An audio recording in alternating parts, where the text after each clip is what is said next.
to post on our Portland Harbor Collaborative Group YouTube channel, and we'll share this recording with folks next week via email so everybody has access to it. All right, so thanks for everyone being here today. I'm Annie Kilberg-Smith. I work for Triangle Associates. I have my colleague Lucila Gambino here as well, helping run today's webinar. We really appreciate you taking a 30-minute chunk out of your Friday afternoon this close to lunch and sharing it with us. So if anybody wants to just go ahead and share their name in the chat and your affiliation, I know you all are members or associated with an organization or agency that is a member of the collaborative group. Next slide, please. So I think you all know us so far, but we like to put this slide in the mix at the beginning of most of our webinars, so you all are reminded what we do. So myself and Lucila, we are subcontracted by EPA to provide neutral third-party facilitation. We work with many groups similar to this in the environmental space, specifically on bringing collaborative groups or roundtables together and convening them. So just want to give you that background information. We also work on a few other Superfund site projects where we use similar models like the collaborative group in case you ever have questions about those. Okay, next slide. So today we're going to be talking about the upcoming meeting. We have the December 8th collaborative group meeting coming up in a little over a month. And at that meeting, what we're going to be doing is starting to review the charter for the collaborative group and asking folks to adopt and support the first 3 sections of the charter. I know you've all seen it because we've sent it out in all of our outreach messaging, but I wanted to first ask, why does a collaborative group need a charter? And so love to hear your thoughts. If you want to take yourself off mute or put it in the chat, why do you think the collaborative group needs a charter to help guide its work?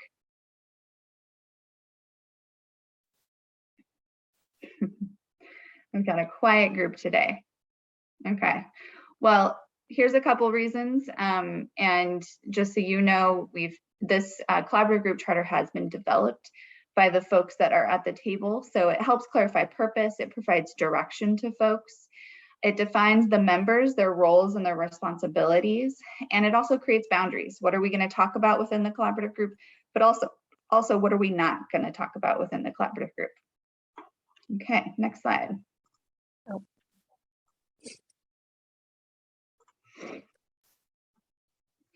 Wanted to tell you, so this collaborative group charter, and Lucila, if you don't mind just linking it in the chat, this was sent out in advance and we can see your screen, sorry. Sorry.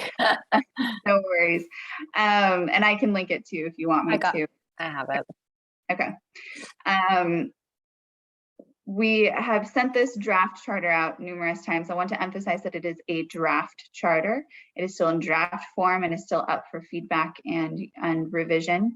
But this is the current draft of it. Lucila just put the link into the chat. This has been sent out to the collaborative group members numerous times. It also was included in today's appointment if you have that handy. But thought that might be helpful for you to have alongside while we walk you through this. So how did this charter get developed? So between 2018 and 2020, before the collaborative group formed, a group, a subset of community leaders as part of the Portland Harbor Superfund site developed the charter details to really set the collaborative group up for success. They had this idea that they wanted to start the collaborative group and kick it off in 2021 and started the charter to really guide that process and start the outreach. In the fall of 2020, that community leaders group reached consensus on the draft collaborative group charter, and that's the document that we use to conduct a lot of the outreach to all of you to get you to the table for the collaborative group to kick off in 2021. Since that fall 2020 date, the charter has been utilized, like I said, to do that outreach, and we've also received a lot of feedback and some slight revisions from folks as they became members of the collaborative group. I want to note that any changes that have been made to the original draft charter have been discussed and accepted by the steering committee, which is a subset of the collaborative group members that meets on a monthly basis. Our goal today is just to give you an overview of the first 3 sections, which are the sections we're hoping to reach consensus on at the December 8th meeting. If we get through those and we can do more sections at the December 8th meeting, great. If not, we will move into the next number of sections for the March meeting. But the end goal is by, hopefully mid 2022, we are able to fully adopt the charter and use it as a guiding document for this group going forward. Okay, any questions so far? Okay, I'll keep going. Next slide. So what are the first 3 sections of the draft charter? Well, if you click on that link, you'll easily see them, but I'll go ahead and give you a brief overview of them. This is not going to include every single detail, but I'm going to at least give you an overview to give you that first chance to look at them. So the first 3 sections include an introduction, a background, and the collaborative group purpose and description. Next slide.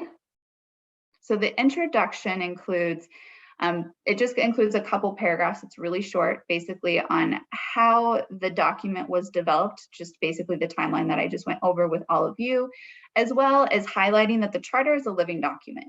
So even after it is adopted, there may need to be changes to the document going forward, and that's okay. It's living and it's iterative for a reason. This process is going to go on for quite some time. Hopefully the collaborative group will continue to meet over numerous years while the cleanup continues.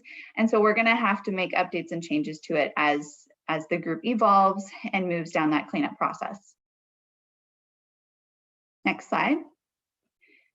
Section 2 is the background. So the background shows or really goes into a good amount of detail on the location of the Superfund site, what the role of it is, and then an introduction to the tribal and environmental justice histories. It also provides context for those histories, as well as links to other resources on understanding those histories. And a key component to highlighting these tribal and environmental justice histories is because the community leaders really wanted to make sure that the tribal and environmental justice histories were highlighted in both the community involvement plan and in this process going forward. So every member at the table has some understanding of what those histories involved and why it's important to be here and consider those going forward with the cleanup. Okay, next slide. So the purpose of the collaborative group. What is the purpose of this group? We're convening this group, and I'll just go ahead and read this out loud, but this is exactly what's read in the charter. Is it's an inclusive forum for interested and affected parties to share and receive updates and provide feedback, as well as to make individual member recommendations to EPA and DEQ regarding the Superfund site cleanup process for the life of the project. So this took a lot of work for the community leaders and other folks to come to agreement on what the purpose of this group is. And this sentence really encompasses all those key nuances that people were hoping to capture. One key thing I want to highlight here is that one of the main purposes of this group is to provide feedback and make individual member recommendations to EPA and DEQ. So when we get to the point of making recommendations to EPA and DEQ, each member at the table will have the opportunity to provide their own individual recommendation, with the hope of this group striving to reach consensus on each of the recommendations that are provided. I'll pause there, see if there's any questions. Okay. And so a further description on the collaborative group is there's 4 key components to what make up this group and the purpose behind it. So transparently exchanging information to ensure that all communities receive updates is one of the key components. We want to make sure that we're providing opportunities for feedback and responsiveness through the collaborative group. As I just mentioned, the individual recommendations will be made to EPA and DEQ on behalf of each member. And then we want to strive to consider common ground wherever possible, just like I mentioned. So really trying to reach consensus on as many recommendations as we can through this process. Next slide. And then this slide describes the topics that the collaborative group are going to discuss or have already started discussing, since it's already been convening since March. So human health, remediation, environmental and ecological health and redevelopment, upland source control, and other related priorities. Okay, so those are the three key sections, the first three sections of the charter that we're hoping to receive consensus and adopt during the December 8th meeting. And then, so I'll pause there just to see if people have questions about the content of those three sections, and then we'll move on to how we're going to strive to adopt those three sections during the meeting. So questions or comments so far on the content. And then your comments and questions can also be, you know, hey, this doesn't make sense to me. Can you help me understand this more? Or, hey, have you thought about this change? We're open to any of your feedback.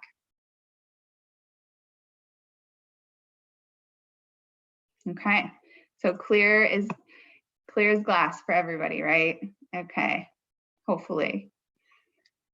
Okay, so let's go to the next slide. So during the December 8th meeting, we'll use the consensus-based decision-making process like we did in September to adopt the group agreements to strive to adopt the first three sections of this charter. This is the 5-step process that we use. So of course we discuss the proposal on the table, we answer any questions, address any concerns, see if there's any suggested changes and if we can get consensus for those changes. We ask folks, you know, where they are at, take the temperature of the group in terms of how do you think you are in terms of supporting the proposal? Can you support it? Can you not? If not, why can't you? How can we change it to make sure you can? And then we move into taking a poll and hopefully coming to a decision on being able to adopt those first three sections. So same process we went over in September. We're just reminding you of it because I know you've only used this process one time so far. And this process goes into more detail in the draft charter. If you have more questions on it, it's attachment, the decision-making framework is included as attachment A. Okay, and so that's my last substantive slide for this. And then we just go into questions. We'll, if you want to go to our last slide, we provided you the link to the draft charter as of July. In that draft charter, like I just mentioned, the consensus-based decision-making framework is attachment A of the charter. And then if you have any other questions that might help inform how you can or cannot adopt those first three sections of the charter, excuse me, at the December 8th meeting, please let us know. What we will be doing next is we will be, we recorded today's webinar, so any other questions that you ask will be recorded and included in that recording to folks. We'll send it out, I think, towards the end of next week with a notification that we're going to be asking folks for a decision at the December 8th meeting by the charter. We're required to notice people 3 weeks in advance. And then if people have questions or revisions, they'll be in touch with us. Otherwise, we'll go through those first three sections at the December 8th meeting and strive to adopt them via the decision-making process. For future sections, we will hold those to the March meeting and or June. We might need 2 meetings to continue those conversations. But any other questions or comments about this?